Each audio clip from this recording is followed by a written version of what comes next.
Okay class, second and higher order differential equation.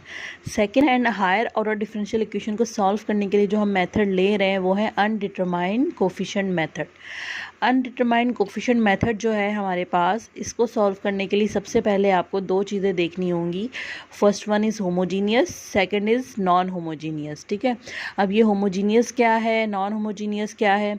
देखो, हमने बात की है सेकंड एंड हायर ऑर्डर को सॉल्व करने के लिए। ठीक है, तो क्या मतलब हुआ, लास्ट टाइम जो है वो हमने सॉल्व की थी equation first order d y upon d x plus कोई भी यहाँ पे आपके पास फंक्शन और इक्वल टू ज़ीरो या कोई भी फंक्शन करके आपने सॉल्व किया था, फर्स्ट ऑर्डर को सॉल्व किया था।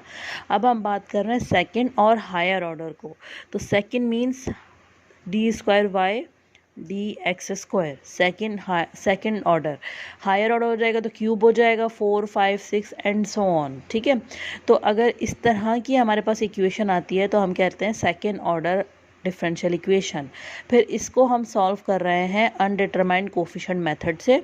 और अनडिटरमाइंड कोफिशिएंट मेथड के लिए हमारे पास दो चीज़ें हैं, होमोजीनियस, नॉन होमोजीनियस। ठीक है, अब होमोजीनियस का क्या और नॉन होमोजीनियस का क्या मतलब है। जैसे यहाँ पे मैं ये लिख रही हूँ d square y upon d x square plus 2 dy upon d x plus y equal to, ये पूरी डिफरेंशियल इक्वेशन है ना।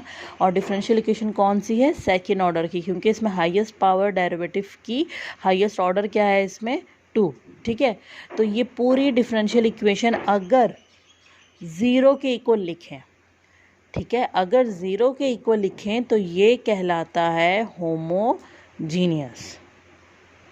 ठीक है, और अगर ये पूरी इक्वेशन मैं इक्वल टू किसी भी एक्स के फंक्शन के इक्वल रखूं तो ये क्या कहलाएगा, नॉन होमोजीनियस।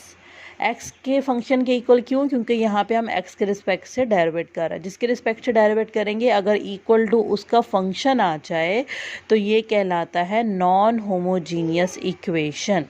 ठीक है, यहाँ तक बात क्लियर है सबको।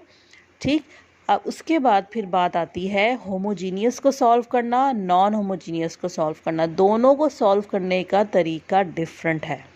ठीक है, पहले बताओ मुझे, यहाँ तक क्लियर हो गया सबको, ये जो मैंने कॉन्सेप्ट बताया चीज़ क्लियर हो गई।